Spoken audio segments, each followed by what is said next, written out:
Go na, sir? Okay, so let's continue. Okay, now I want each of you to share one strength you discovered in yourself. So let's start with Ed. Sir, nakita ko po, parang matatag po pala ako. Okay, so pagiging matatag, that's correct. How about you, Jason?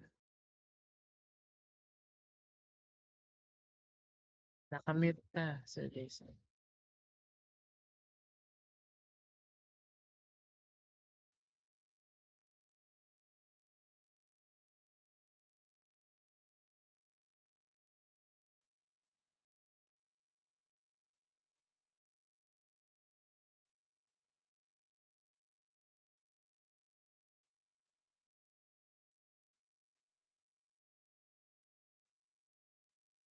Thank you, Sir Jason. How about you, Alain?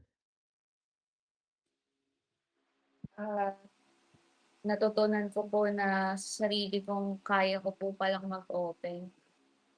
Hindi ko po inakalang makakaya ko yun. So thank you. How about you, Caleb?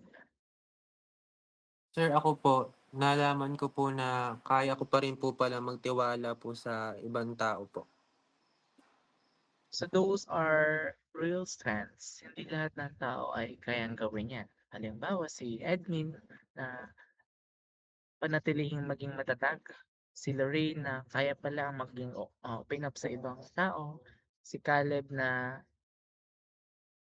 kailangan pagkatiwalaan ulit ang kanyang sarili. At si Jason na matutong tumanggi o humindi sa mga maling gawain. So now, I want you to talk to each other. So yung last session natin, our initial stage, tayo ay nag-groupings by two, right? Kinroup ko si Jason and si Edmin, and I group also at Caleb and Lake. So ngayon, what would you like to say to each other as a group naman? So ano yung gusto niyo sabihin sa bawat isa? Since kayo ay magka-pair rather.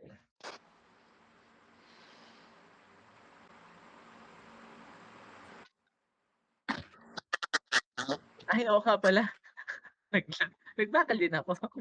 Okay, sige. Okay, so let's start. Isa pa, 1, 2, 3. Okay, so let's start with Jason. May gusto ka bang sabihin?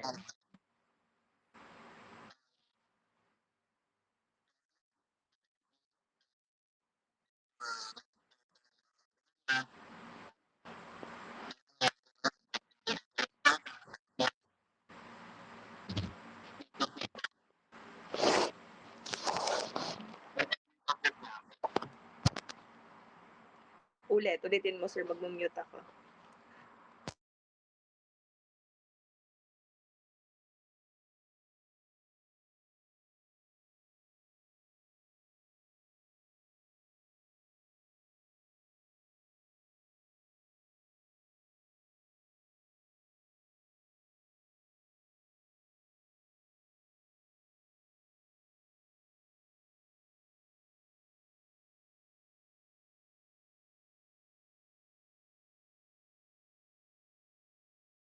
Thank you.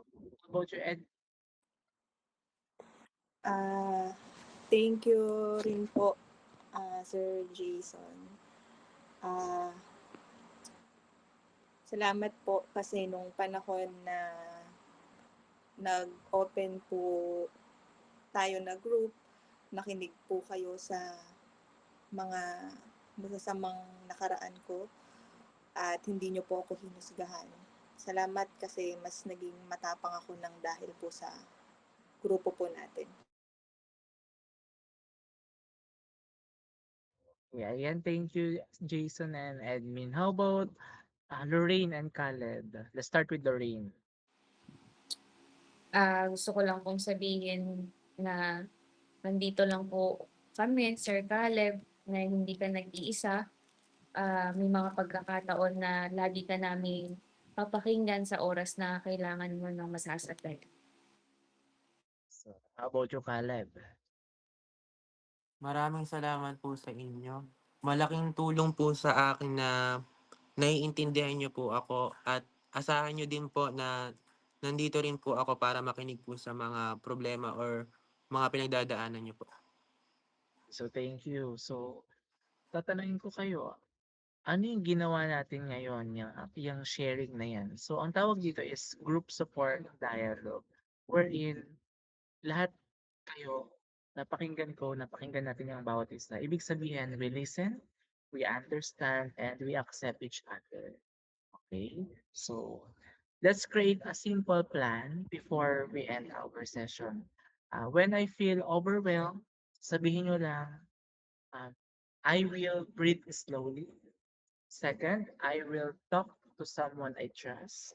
And third, I will remind myself, hindi ko kasalanan. Okay? So, susundan niyo ulit ako. Okay? So, this part of our session is para mas mapalakas yung kumpiyansa niyo sa sarili niyo. Kasi nakaranas kayo ng mga bibigat na hindi naman dapat na nararanasan at your age. So, follow me. I will breathe slowly. I will go slowly. I will breathe slowly. I will breathe slowly. I will talk to someone I trust. I will talk to someone I trust. I will I talk will- to someone I trust. I will talk to someone I trust. Okay, and last, I will remind myself, hindi ko kasalanan.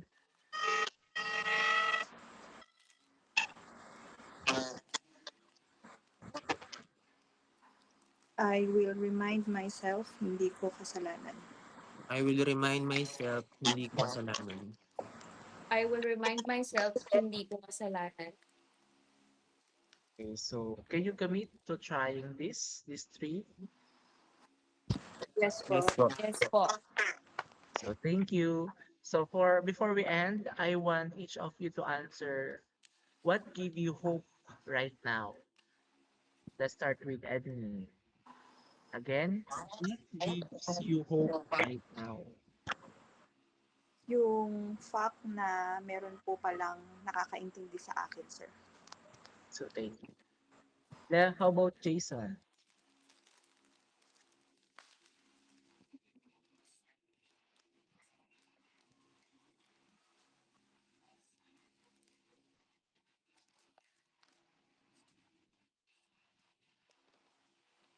About another rain. Yung unti-unti ko pong pagbangon. How about you, Jason? Ay, Caleb. Bakit? Okay. How about you? Well, nakasting kasi ako. Sorry naman, nakatingin ako dito. Nakatingin pa ako dito. Okay. How about you, Caleb? Sir, yung support po na nararamdaman ko po ngayon sa mga kasama ko po. Okay, so thank you. Thank you, Caleb, Jason, Lorraine, and Edmin. So I am truly proud of all of you. What are we doing right now is we're facing your emotion, sharing your stories. This is a courage. Mali. Okay, cut po. Next, ulitin ko po yung part ko.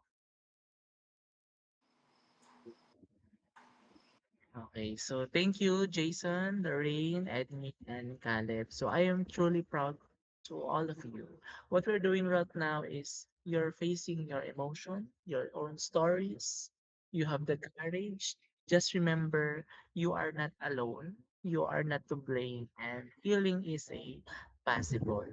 So this follow-up session is giving you the opportunity to surrender everything, right?